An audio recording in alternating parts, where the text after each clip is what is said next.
All right, everybody, welcome to another session. We're doing an open line Q&A today. So, answering some questions that we've gotten over the last week or so. Just gonna pound through these. As you guys have questions, feel free to drop them in the chat, and we'll kind of just keep blasting through and covering this Q&A. We want to do a little bit of market updating, so we'll do some of that as well. If you guys are new to the platform, to the channel, make sure you stay tapped in, like, comment, subscribe. There's a bunch of videos as well on the YouTube platform that you guys can continue to tap into and just keep learning, keep educating yourself. But if you have any questions, drop them in the chat. Um, in terms of market update, what are we looking at? We're looking at still, rates continuing to tick higher, and we're anticipating that rates will keep going up until we pretty much hit like a recession point. Um, that number is kind of, from an analyst standpoint, it's getting closer and closer. I mean, most analysts think that, um, and we just crossed over this barrier between like 40% of some of the top analysts, global economists, thinking that the U.S. is about to go into a recession. That number was at about 20% 2 months ago. Now it's at like 40%, and then it just ticked, I think, last week up into like the 60 to 70 percentile that the U.S. will be in a recession within the next 12 months. So as we get closer and closer to that time frame, we would anticipate, as we go into a recession, typically that's an indicator that rates are going to go down. During a recession, if you look statistically, during almost every recession, rates have gone down. It's one of the number one ways that the Fed can kind of influence the market environment to be more favorable for us coming out of that recession. We don't want to continue to hike rates into a recession. It's just like a doom and gloom situation. So you want to start to time your decisions based upon when we think a recession is going to hit and what we think interest rates are going to do. That's going to put you more in the driver's seat, because there's a lot of opportunity being created by rising rates, by what's going on right now. Inventory is spiking all across the country and all these different markets. So we have inventory just going up in a variety of different markets, and that's creating more market supply. Is shifting it from a seller's to a buyer's market. So right now is kind of a golden opportunity for a lot of investors to tap in, even though some people are squeamish and sitting on the sidelines. You don't want to sit on the sideline forever, because you can miss a bottom, you can miss a big buying opportunity. So what are the rate decisions that we should be making right now? And I put some good thought into this, and just thought about, like, what can I do right now if I'm just getting started? Maybe I'm buying my first rental property, and rates have ticked up to the point where cash flow is just being compromised. There are still markets that have good cash flow, but if your rates go up from 4% to 7%, that's going to eat into your cash flow. Property taxes are rising in some municipalities. Insurance rates are going up in flood zones and different areas across the country. So how do you start to adjust for this stuff? So one, and this is a question I've got, what can I do? One is, you can start to explore these interest rate buy down options. One option that is interesting, and I'm going to break out rate buy downs in a separate video in a bit more detail, but we'll kind of just go through it like, open line Q&A style right now. One of those options is it's called a 2-for-1 split, a 2-to-1 interest rate buy down. And what it is, and why I think it's really important right now, almost nobody's talking about this. I don't know why. But why it's really important is, what it does is it cuts your interest rate by 2% in year one, and then 1% in year two, and then it goes back to the normal rate. So if you have a mortgage brokerage that's quoting you 7%, you could opt into a 2-for-1 buy down. And for 2 years, for year one, you could reduce your interest rate from 7% to 5%. Then in year two, from 7% to 6%. Year three, it would go back up to the full interest rate. This buy down option is cheaper than a pure interest rate buy down, which I'll talk about next. which is also a good option. But what's interesting about the 2-for-1 um, is one is cheaper. Two, it kind of times itself perfectly with this theory that rates will be going down during a recession, which is projected to be here within 12 months or less. So if that timing proves to be correct, if you can reduce your interest rate today from 7 to 5%, which would put you into cash flow territory. I mean, this could boost your cash flow by several $100s per month. And then you ride that out for year one, year two. By year three, maybe even before then, a lot of us are thinking that we're going to see opportunities as rates go back down in the short term to do refinances. A lot of the market is projecting that there are going to be these refinance opportunities a year from now, in 2023 and 2024, maybe even into 2025. But if that's the case, you would want to do some of these rate buy downs, especially a 2-for-1, to get lower rates now and then refinance into something long term, into like a 30-year long term note later in a year or two at a lower rate than the 7% that we're seeing today. So it could be a unique strategy that would allow you to lock in cash flow on a rental property where most people, the competition that doesn't know about this strategy, they're not seeing that opportunity right now. They're just looking at the 7% and saying, well, I guess that's kind of what I have to deal with. But if you're looking at that and seeing 5 or 6%, that's going to put you in the driver's seat to get to cash flow, knowing that you're going to do some type of a refinance. You want to make sure your numbers work even at the 7%, even if it's not a ton of cash flow, that it still works out to some degree. But this is an interesting strategy. Now, when you're looking at the pure rate buy down, so I just want to pay to buy down my interest rate. You can pay about 1% of the mortgage amount. So if you have a $100,000 mortgage, you can pay $1,000 per quarter percent to buy down that rate. So if I wanted to buy down a 7% down to a 6% on a $100,000 mortgage, I could do that by paying $4,000. Another interesting strategy, and that is more expensive than a 2-for-1, right? It's substantially more expensive.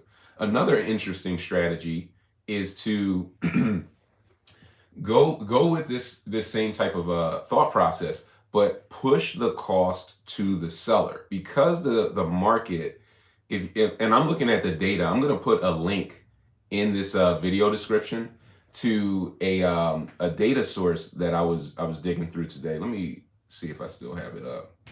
I don't have it. Oh no, I do. The Long and Foster market minutes. Long and Foster, they put out this data almost monthly on big municipalities across the country, and they break down the market data, the units sold, if that's up or down year over year, the inventory, if that's up or down, the median sales price, if that's up and down. A lot of you are asking me, like, is now a good time to buy? What's the market doing? Are prices falling? Are prices increasing? Is inventory falling? How do you know if this is a good market? You have to just tap into this data, because it's just going to reveal itself directly to you and just show you, like, hey, the market's falling, or inventory is ticking up. But inventory may be ticking up very low in Philly relative to Jacksonville, Florida. So you have to stay tapped in on that micro level to know what your area, your target market is doing. So just know that there's this data out here, and I'm going to put that link in the description. If anybody wants to tap in there, I highly, recommend doing so. But you want to push these costs, especially in these markets. They're almost all shifting to buyers markets. When you shift into a buyer's market, sellers have to make concessions to get rid of these properties, or else they'll sit on the market.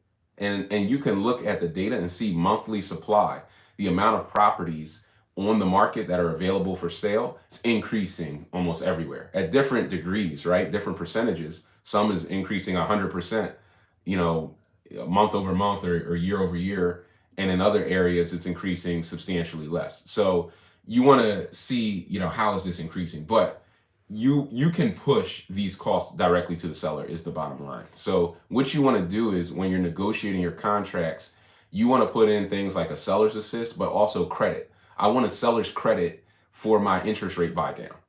So when you do that, you're not even coming out of pocket for the value of that rate buy down. You're just pushing it onto the seller. And it's perfectly fine because they need to participate in this market. If they want to move that deal and you're there to buy as an investor during a time where a lot of mom and pop buyers or less sophisticated people are sitting on the sideline, you should be rewarded for that if you're going to provide liquidity to the market and take on that investment risk. So push that cost to the seller. That's part of your negotiation strategy. So you can get this 2-for-1 buy down, go from 7% to 5% and not even pay for it. Push the cost to the seller. Make them credit it. It'll come out of their profit and they'll do it to get the deal done. So that's a good strategy for a lot of us, whether we're doing the pure rate buy down on like a 30-year and just buying it down from a 7 to a 6, or doing this, 2-to-1 strategy that I'm talking about. Once again, if you guys have any questions, drop it in the chat. I'm going to keep pounding through because I've compiled, people are always sending me questions over the course of weeks. So I've been compiling these questions kind of week over week. And, I kind of have them here for us. Here's some more questions. Property inspections. I got this question. Can we inspect a property, or how do you inspect a property when the utilities are not like functional? I get this question. And, if you're in the 100 Keys Masterclass, if you're in the mentorship program, I break down in the course, in the construction section, kind of, how we will go about analyzing and reviewing, inspecting these different properties that are in shell condition. And when they're in shell condition, there's no utilities, right? So most of the properties that I'm inspecting, I don't even care if the utilities are on, quite frankly. I'm typically going to full gut renovate the property and handle that anyway. And even if there aren't utilities or meters, I'll get that dealt with. We have crews that'll handle that. But when you're inspecting these properties, you're not looking at utilities can be a surface level thing, because there's a lot that you can see with the eye versus like turning on the light. Like I don't necessarily care if this outlet or that light works. If it doesn't, you can get an electrician to come in. They can jump a line off of a working line, run it, to the outlet. That is very solvable and very cosmetic. I'm more looking at, are the outlets in the baseboards? Is there knob and tube wiring? Like how old is the wiring itself? These are physical things that have nothing to do with utilities being on. If I'm looking at the plumbing lines, is it a cast iron plumbing line, or has it been newly developed? If you don't know what a newly renovated property looks like, that's more of an educational piece to tap into mentorship, or go to YouTube University and just kind of dig around. But most of the things you can see right in the basement of the property. If you go right into the basement, you can see the guts of the property. You can see how all the wiring is being tied into the electric panel. And if there are junction boxes, you can see if there's cast iron plumbing. You can see the type of heating system that's in there, and if the ductwork is shoddy.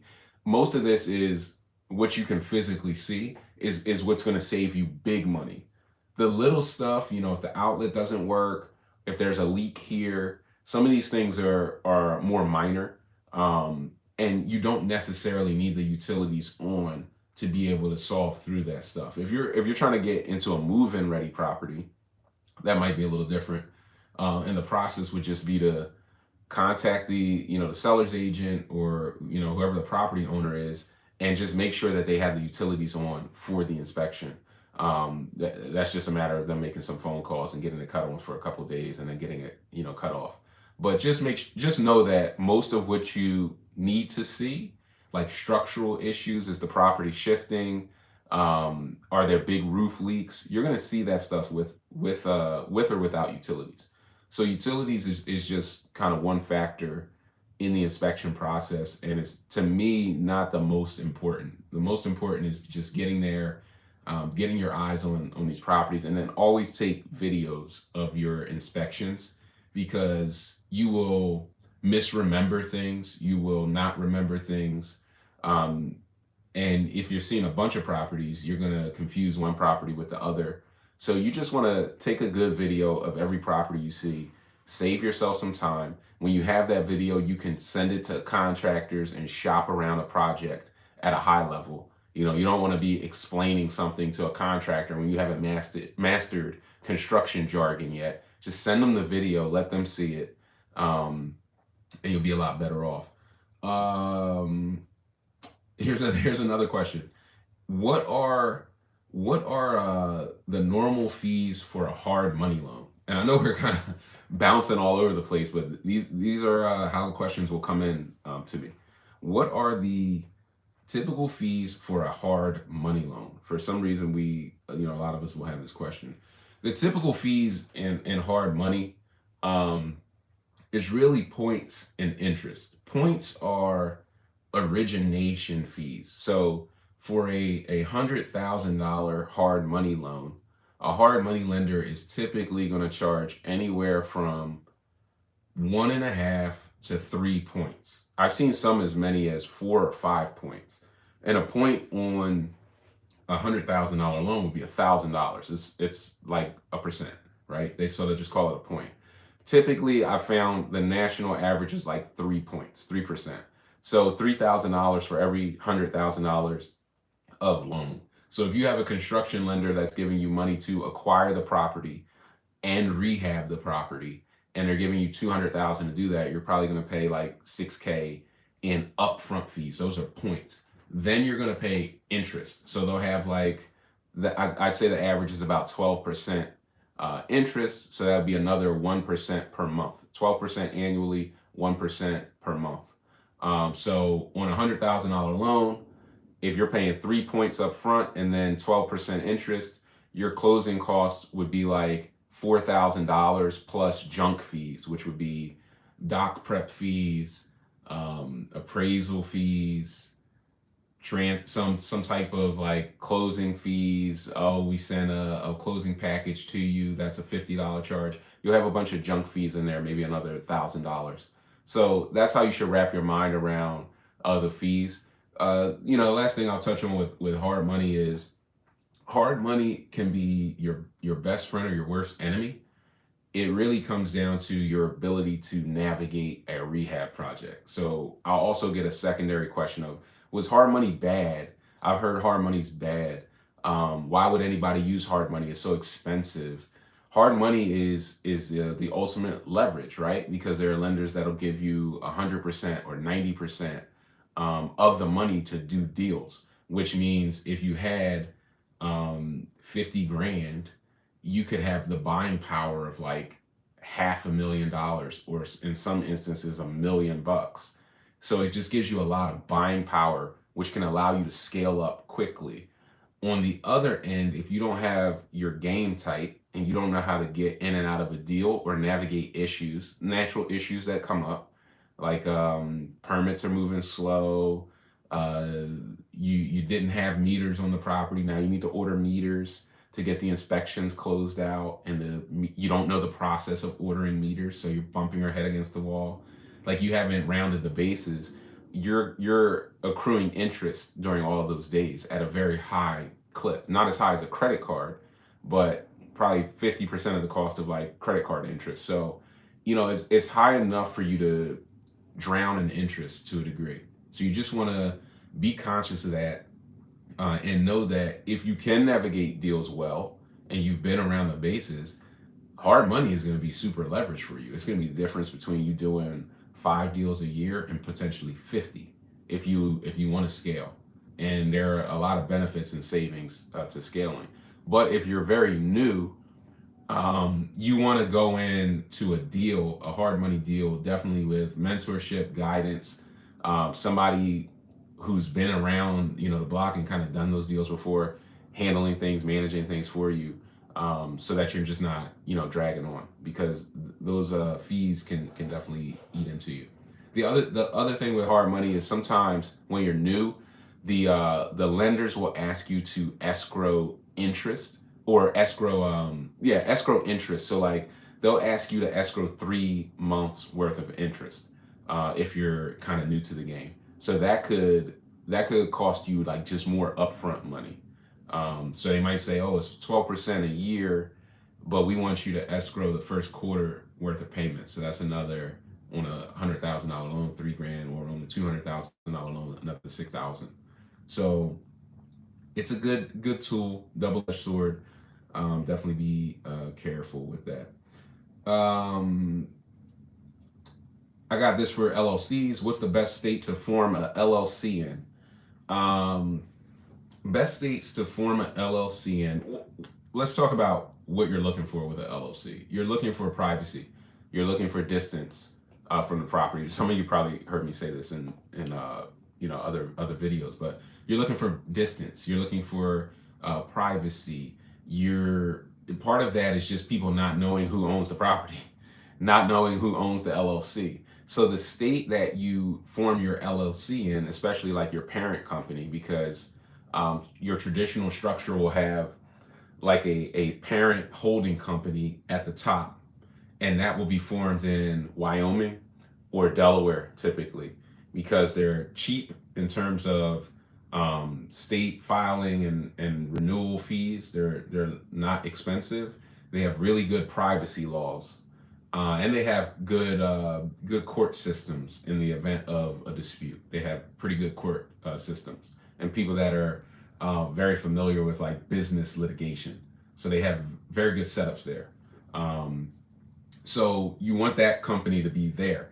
You're going to form your companies that actually own your properties in the actual states that they own in, because it's much easier to do it that way for a variety of reasons. I won't go into every reason now, but it's just much easier. So that's the traditional setup: is parent company in one of these states, typically Wyoming or Delaware, and then I will have my underling companies, my junior companies that all feed up profits to the parent in the actual states owning the actual properties. And then those LLCs, those companies are owned by the parent.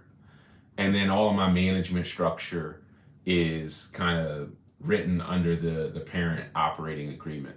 So there's some stuff behind the hood there, you guys can probably tell, but that's typically the states that I'm gonna set up my parent LLC in, and why? Because it just shields you. Like you don't have to. In some of these, you don't even have to file like who the owner of the LLC is. So there's not really a way if somebody wants to sue the LLC or to know that it's you, and that's it's very important, because as you're accruing assets, there are people who go out and acquire 100 properties and get sued and lose them all because of a lawsuit. So you just want to make sure you're structuring competitively and putting yourself in the best position there. Thought we might have gotten a question in the chat. Let me check there really fast. If the first quarter interest payments are escrowed up front, does that mean the borrower, this is back to the hard money, if the first quarter interest payments are escrowed up front, does that mean that the borrower doesn't have to pay interest on the hard money until month 4? Correct. So they're collecting the money up front.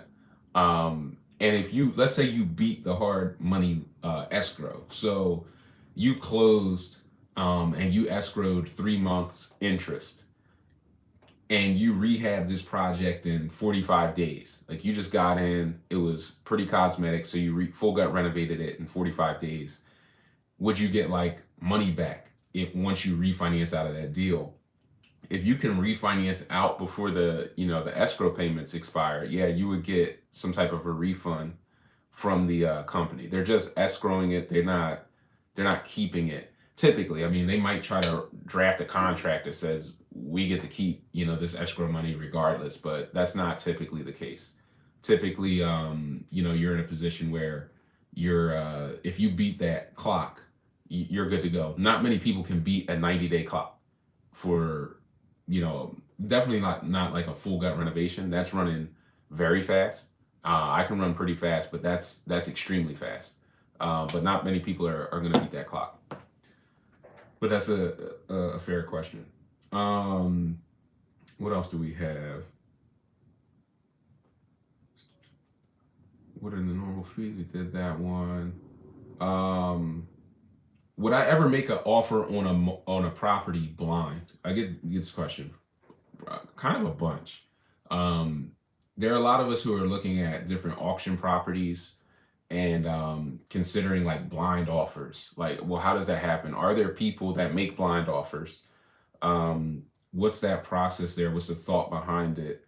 The answer is yes, I've done it. I've done it before. I've done it before to different degrees. I'm never completely blind. Is the correct answer. And I know there are people who are completely blind. They're usually like hedge funds. So there are hedge funds or different investment funds that are backed by hedge fund money that truly don't care.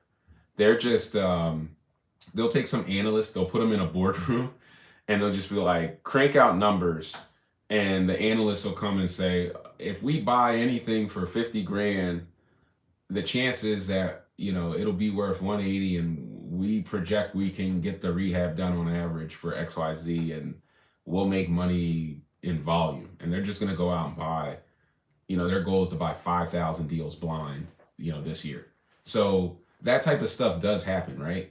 For the typical investor, for us, if we're not backed by hedge fund money and we really have skin in the game, we're personally guaranteeing, these loans, you don't want to be completely blind. What you want to do is just have a good process that allows you to ensure that you're pretty much going to make money. So it's similar in a sense of I might go to the sheriff's sale in Philly and say, I'm going to buy anything I can that is of a certain square footage, that has a certain ARV, after repair value, and a certain profit spread. I'm going to buy anything I can get my hands on for 25K, knowing that it's going to be worth 210, and I have enough wiggle room. I can rehab it for 100K. I'm going to make some money on this on average. Maybe some I'll go a little bit over, most I won't. And, I'll win playing that game. So I will have a strategy or a system like that, but that's battle tested over, rehabbing, over 300 properties and just knowing what I'm doing. Even when it wasn't 300, that was battle tested over renovating like 50 to 80 or 100 properties. Like I didn't start off going in blind. But there's also a process like, just like I talked about the inspection being physical. When I'm in a property, it's very physical. It's not necessarily based on like the utilities and lights flashing and water running type of thing. It's more of a true physical, like you could see whether the water is running or not. I could look at a cast iron pipe and see if there's a crack in it, right? Like you don't need the water to be coming out of the crack to know that there's a crack in it and there's a problem. What I learned about housing, especially row homes, because row homes are a unique type of housing asset. What I learned is there's only one thing. This might apply to all housing. I'll put it. There's only one thing that destroys housing, from what I found. It's not termites. It's just water. And even to a degree, the water brings the termites. Termites come from muddy, damp, wet areas. They typically come in through the backyard because of that. So that's even water based to a degree. But water destroys properties. Water is what deteriorates the brickwork, brick and mortar. It eats through the roof membranes over the course of time. It wears and tears against your property over the years. And if you're not going and repairing the brickworks and repointing the bricks and recoating the roof and doing these different things, eventually water will win and it will find its way into the property, either through the foundation or through the roof level.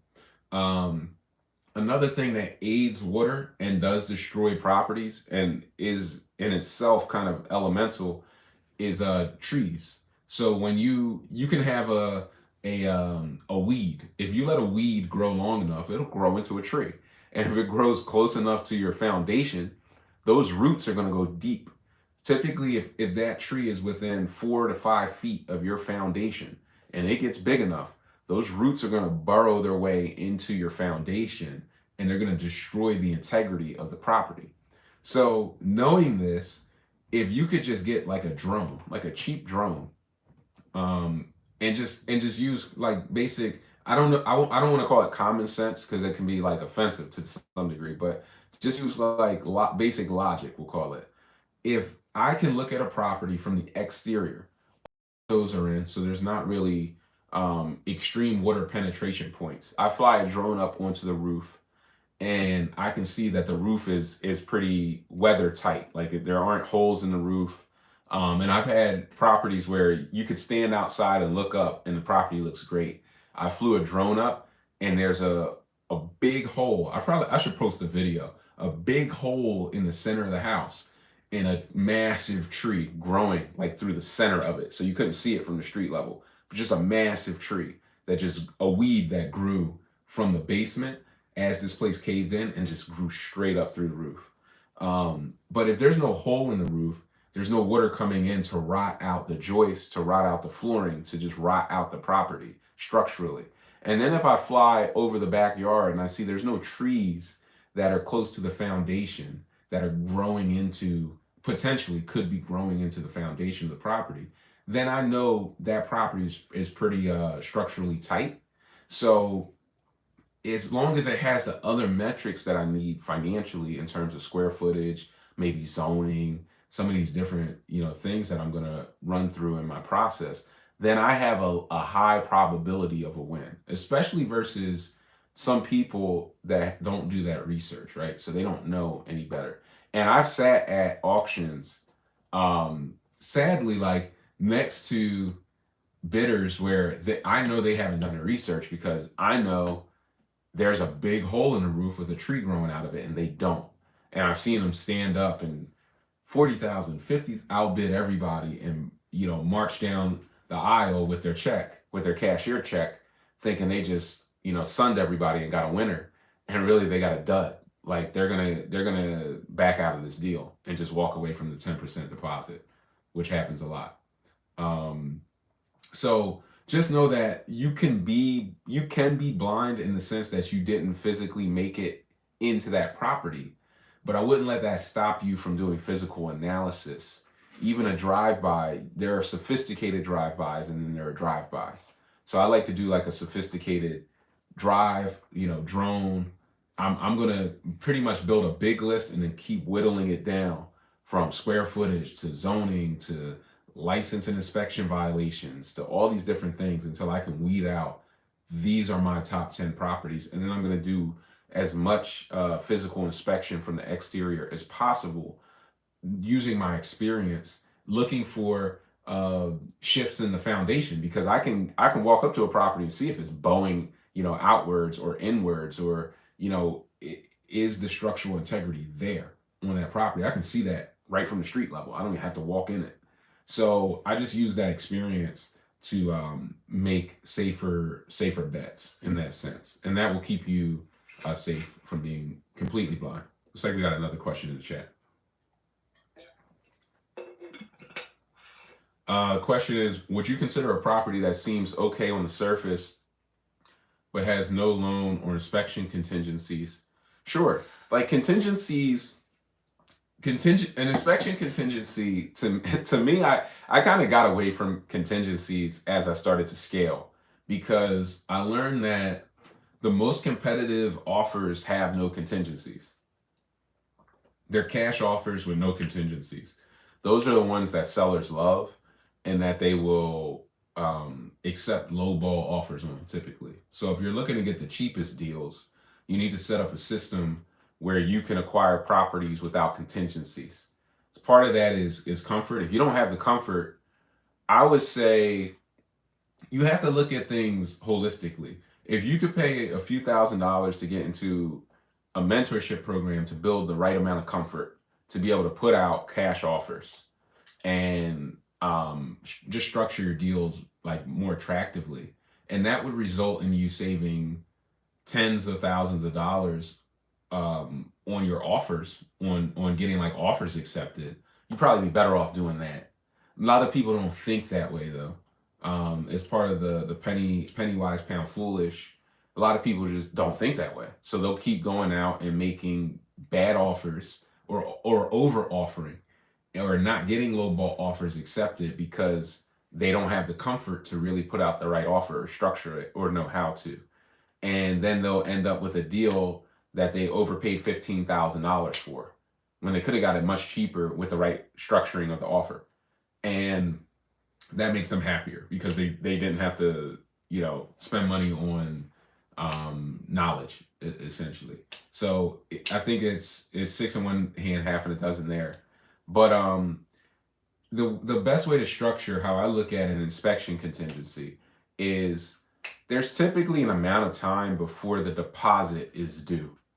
So you typically have a window. In any boilerplate contract, that date is usually 5 days. So I'm going in and I'm doing my inspection day one. When I see the property, I'm doing like a decent inspection. Then I'm gonna go back, and you guys who are in the course know this. I'm gonna go back if I get that deal under contract with my cash offer and my structuring. I'm gonna go back and do a more sophisticated inspection, and before I'm gonna get that done before the deposit goes hard. So I always want to get my right price first, and if we can agree on price, then I'll send in an inspector that is a bit more qualified to do that secondary inspection, to where I don't need the contingencies. Um, Even a loan, and then how do I avoid the loan contingency? I just don't put a big deposit down. I mean, that a lot of these contingencies are there to protect you from what? From losing your security deposit. A lot of sellers are trying to pressure you into putting down astronomical security deposits. I've had people tell me on a $50,000 deal that they need a $10,000 deposit, or it just wasn't possible, and then they took $1,000 or $1,500 because I told them, just like you have a $10,000 rule, I have a rule. I don't go over two. So now we both have explained our rules to each other. Do you want to make a deal or not? And that's kind of how you have to, deal with people out there, because everybody's kind of, it's all just a test. It's all a game at the end of the day. The sellers got their rules. I'm the buyer. I got my rules. This is how we buy. This is what my partner will agree to. If you don't have a partner, make one up. Throw them under the bus when necessary. Make them the bad guy so you can be the good guy when necessary. Do whatever you have to do to negotiate like a professional. But that's kind of how I will do it. I won't put out a big deposit, so therefore I don't need a loan contingency. I just put out an amount that if I have to walk, I walk. If the deal falls apart, I'll walk, and I'll lick my wounds. I've walked from big deposits before. I've lost money in security deposits before. That's part of the game in real estate. It's part of the game, unfortunately. But fortunately, when you do win, the wins outweigh the losses in this game. So you might walk away from 3 deals where you put down $1,000 security deposit, and they turned out to be bad deals after further evaluation, and the loans didn't come through because the lender, whatever, and you just walk from that money. But then when you hit on a deal, you're gonna make 50 grand, 100 grand, and you just take that 3 grand, it becomes a tax write-off, right? So you just have to keep looking at this game holistically, and just stay tapped in and tuned into what's going on. But that's a good question, and that's how I would avoid those things. Is I would still structure my offer as a cash offer, and I would just get my inspections done quicker, and then I would put down less money to the point where I didn't need the loan. I mean the loan contingency, and that will put me in a more comfortable position. Any other questions out there? I think I have a couple more questions from, like I said, that I've been storing over the week, and then we'll wrap this thing up. Can you charge? This is kind of along the lines of inspections. Can you charge the seller for any repairs that are not made? So if you do get a property inspection done, and there are repairs that will pop up in that. I mean, your property inspector's job is to find issues with the property. So if they go out and do that, and they come up with a list, what can you do with that list? Can you then shove that in front of the seller and say, hey, fix all these things, or pay for it? I mean, it's all a negotiation. So some sellers are like, hey, it's as is. I don't care what your inspection uncovers. It doesn't matter. If it's a FHA deal, it has to be move-in ready. So that's a little bit different. Those have to be move-in ready. So you might run into a situation where they either have to fix it or credit you in order for the loan to get approved. So they'll kind of play ball there. And when we're dealing with FHA, some of this stuff about loans and inspection contingencies, they kind of go out the window. When it is a FHA, there's always going to be at least a loan contingency, because it's a FHA deal. But when you're just an investor and you're doing like, I'm going in to buy as is cash offers and do it like, dirt cheap, you're not typically, if you start putting a bunch of contingencies, what you're showing the seller is that you're not that sophisticated. That's what you're showing them, is that you don't have confidence. So you're just signaling at that point, because I'm out there next to you and I'm not doing it, and other people like me aren't doing it because we don't care. We've seen it all anyway, so we're just like whatever. So you don't want to signal that, not early in the negotiation. You don't want to signal anything that says I'm new.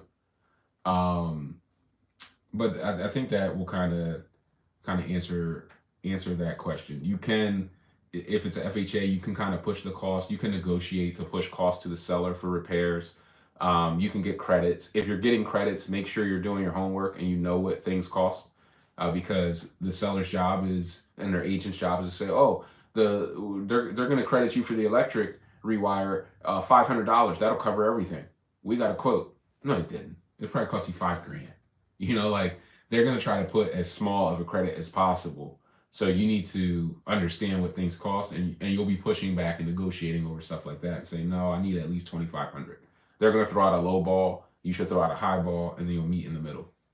In order for a negotiation to be good in anything, both people have to feel like they lost. So understand that, and then throw out high balls or low balls, so that even when the seller, if you throw out a low ball offer and the seller pulls you up, even if they feel like they came down off their number, they're going to feel like they pulled you up off of your low ball number. So they feel like you lost, and they definitely feel like they lost from where they want it to be. So that's a good negotiation.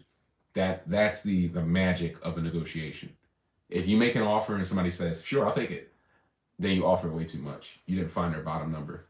Most of the deals, if I make an offer that I think is like, I think this is low, let me throw that out there, and they're like, well, we'll take it. Sometimes I just walk away from the deal. Even if I thought it was a reasonable deal, I'll still walk away, because I'm like, man, I should have offered less. I lost on that one. So I'll just walk from it. What is the right way to take over a project from another investor? There almost isn't a right way. It's like, the right way is to bring in your contractor, bring in your guy, and have your guy verify that everything is up to code and that they can handle the transition well. What you don't want to do is buy and then start bringing people in, because what if they walk in and they say, this is horrible, it's not up to code, we got to rip everything out? That's information that you needed during the negotiation process, because it might make sense to rip everything out at the right price point. Like at $50,000, I mean, we could have ripped everything out. At $70,000, we needed that $20,000 cushion. We shouldn't be at 70, we should be at 50. That's things that you need during the negotiation phase. So to get your person who's going to be managing the team that is going to renovate the property, get them in, let them see, and let them give you negotiation power. Because a lot of the time, if you're taking over a project from another investor builder, it's because they failed. Some people fail financially. They run out of money. But I find that most people run out of money because the contractor ran off with it. Not because they just went broke. They didn't lose their job or get divorced or something. Like, the contractor did a hack job and ran off with the money. Then they ran out of money. So the question is, what kind of hack job was done? And how much of the work is just garbage and needs to be ripped out? And are you properly negotiating for it? The only way to properly negotiate is to have your person in there and to get all the information, the videos, and know what it's going to cost to demo and do it the right way. Because for instance, I'm going into properties. Went to one property. It was completely framed out. And the ad is like popping. Oh, beautifully reframed duplex, 125. And I send my guy in. And I saw some of the framing. Something doesn't look right. Send my guy in. all of the framing's got to come out. It's all wrong. It's not pocketed into the joist. They ran ledgers. You can't frame on ledgers. It's all wrong. I mean, but it was a whole frame job. New stairs, new everything. They did it all wrong. It all had to come out.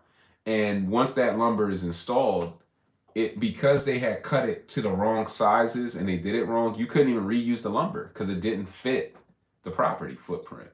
So it literally, not only we had to demo it all, but then haul it all away and then pay the dump cost for it, $90 a ton. So you got to know this stuff. So there are, the best way to take it over is to take it over with a full accounting for what was done wrong, all the costs it's going to cost to resolve those issues, and then have that properly negotiated downward against the sales price, so that there's a factoring in of, you did all this work, great for you. It's going to cost me 30 grand to fix it. So you're coming off that asking price 30,000, or maybe I'm going to tell them it's going to cost me 40 grand because I'm trying to now really leverage this thing. But that's the proper way. The wrong way is to say the pictures look good. I'm just thinking mentally that you're just going to send your guy in and he's just going to see a can of paint and dip his paintbrush in it and start slapping it on the wall. Like, it doesn't work like that. If that was the case, the original investor would have just finished the project. So there's usually something horribly wrong, or there's a zoning issue. Like, they tried to build a triplex and it's a single family zone property. There's always something glaring that they tried to get over some type of corner that can't be gotten over. And they're going to act like it's fine and this is a great deal. So you need to do the research and figure out why they failed and understand that at an intimate level and then factor that in. That's the right way. Everything else is the wrong way. So anything outside of that, you're just gonna lose money, and then you'll learn, and you'll probably wish you'd seen. For some people, they probably wish they had seen this video before doing so. It probably that little spiel alone, I'll probably clip it. That could save probably some investors. Like, if every new investor saw just that spiel, I would bet you like $20 million would be saved next year from new investors just getting burned on taking over bad deals. So that's the right way.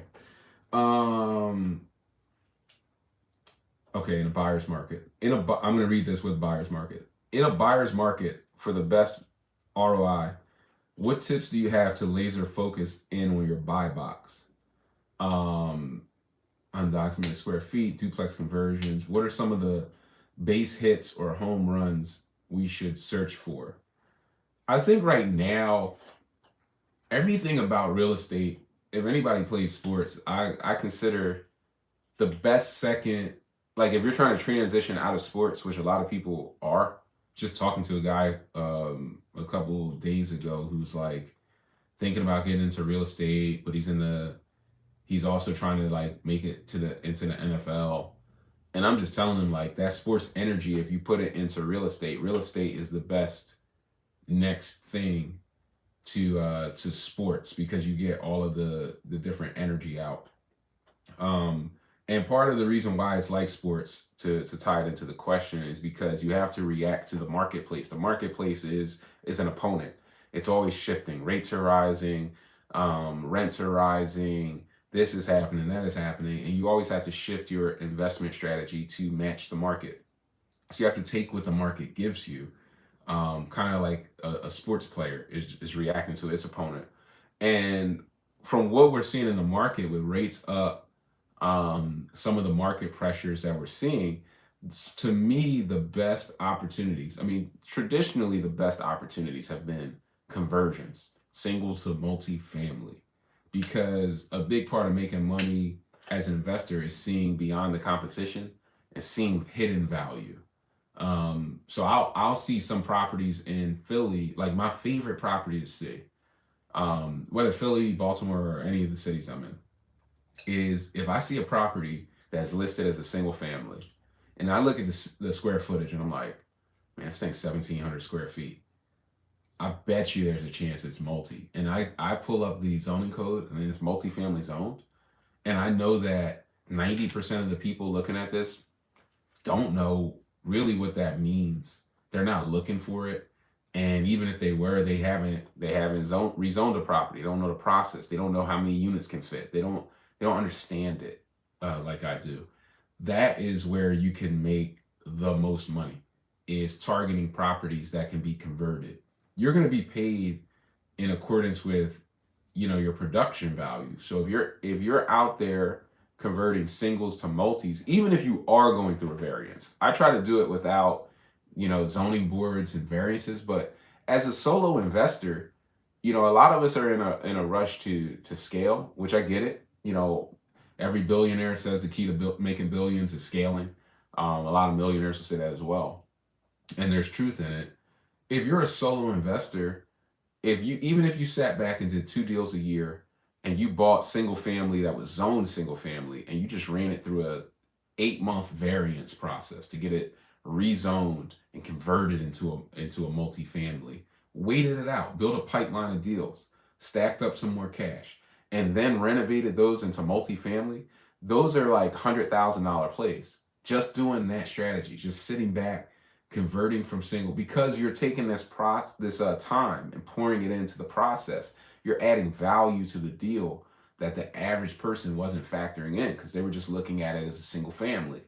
They weren't thinking about really taking the time to rezone and convert this thing.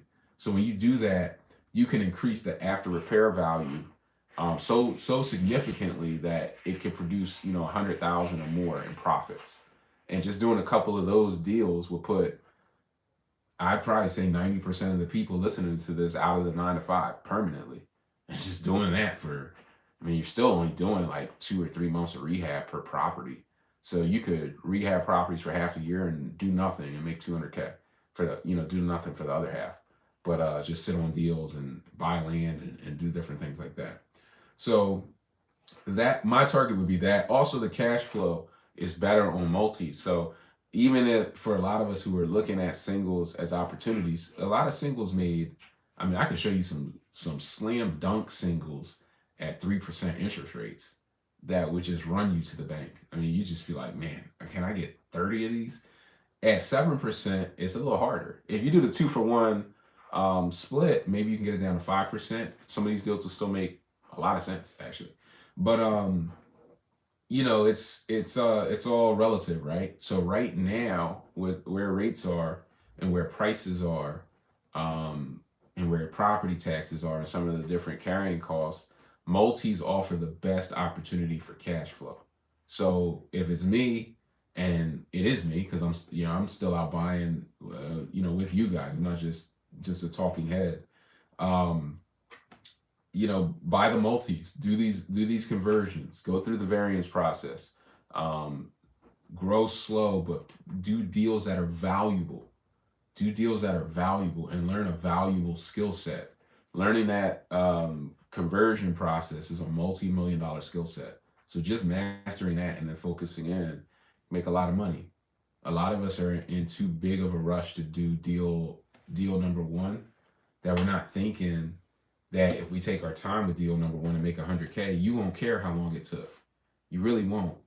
And that 100K profit, when you reinvest it again and again, you're gonna flip it into $1 million. Like, you only have to get this thing right once, the last time, and then you just keep doing the same thing over and over again. That's a good question though. Another question: if you purchase multi-unit in this November, is it possible to take advantage of bonus depreciation for this coming tax year? I believe so. I don't see why not. I mean, it's in the tax year, so I'm not a CPA, but I believe so. If you get it in within the tax year, there's going to be a lot of bonus depreciation. Like, there's different styles to this. Like, some people like to buy and then pour a ton of money into the renovation, but there are people that just buy like pre-existing multis. Like, if you bought a $1 million multi complex and you bonus depreciated it, especially it already has some tenants in it and stuff like that, yeah, you could crank it out. You could crank it out on this year's taxes. So a lot of us should be doing that, because no matter what your political inclination is, I mean, depending on who gets in office, next the next turnover, that's going to determine what happens with bonus depreciation.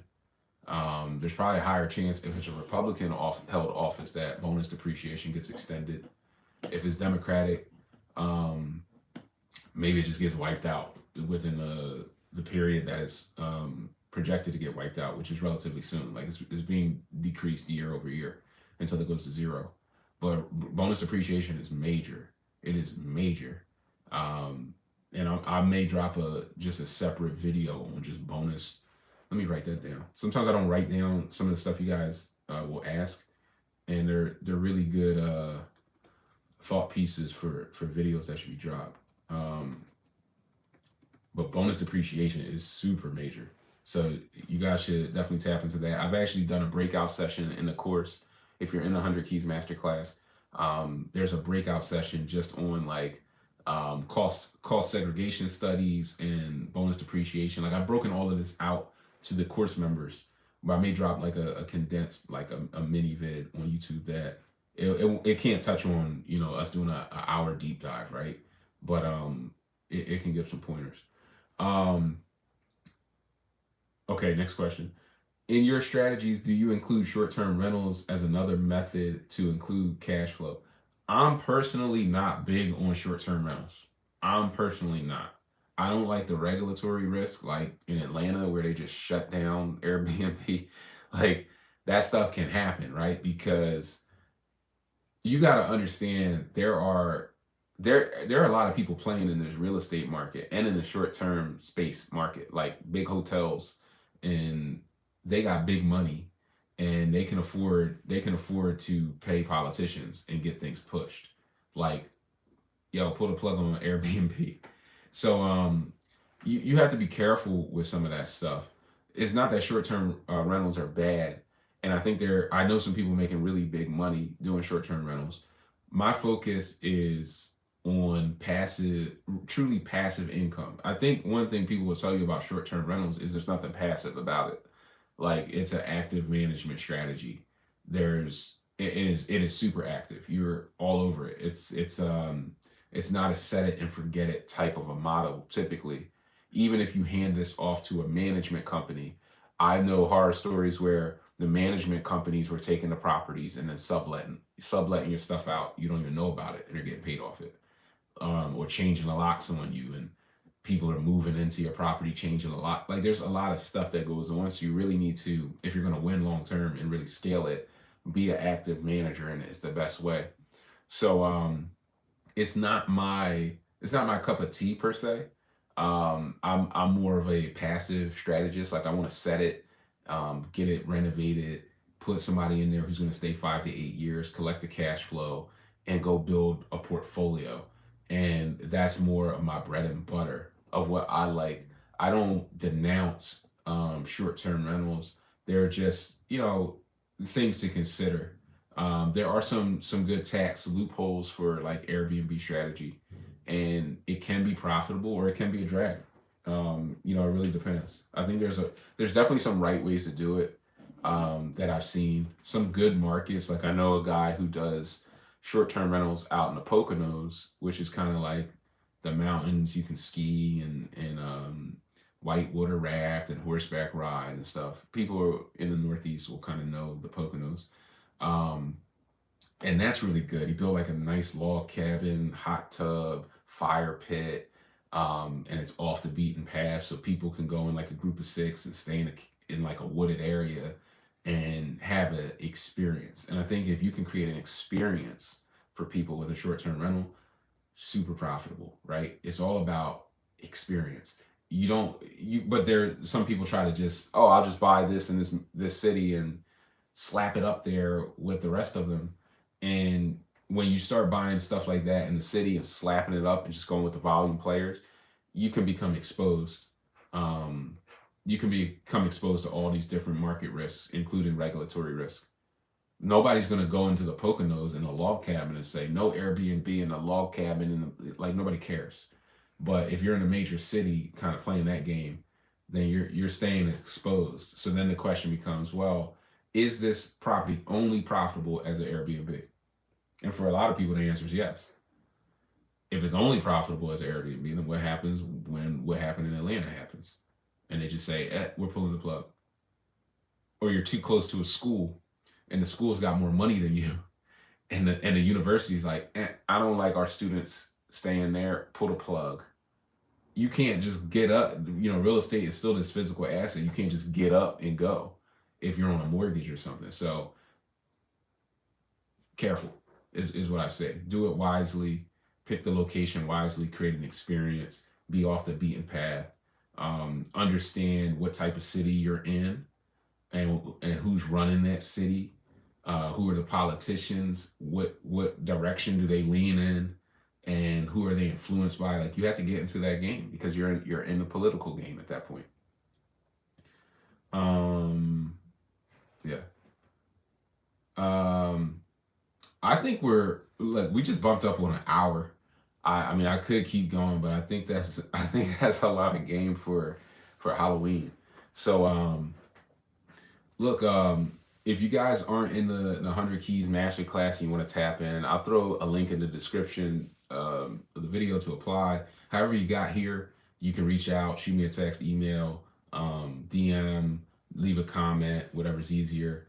And send me your questions, text questions, drop questions in the comments. All the questions are good, even if you think it's just you learning, but a lot of people are learning from you guys, from the questions. I'm kind of the, I guess, like the real estate channel to some degree, if you guys get me talking. But people are learning from your questions. They're good questions, and a lot of people are getting value. So appreciate you guys. Thanks for tapping in on a Halloween, and stay safe out there. Let's keep this thing going. Stay tapped in.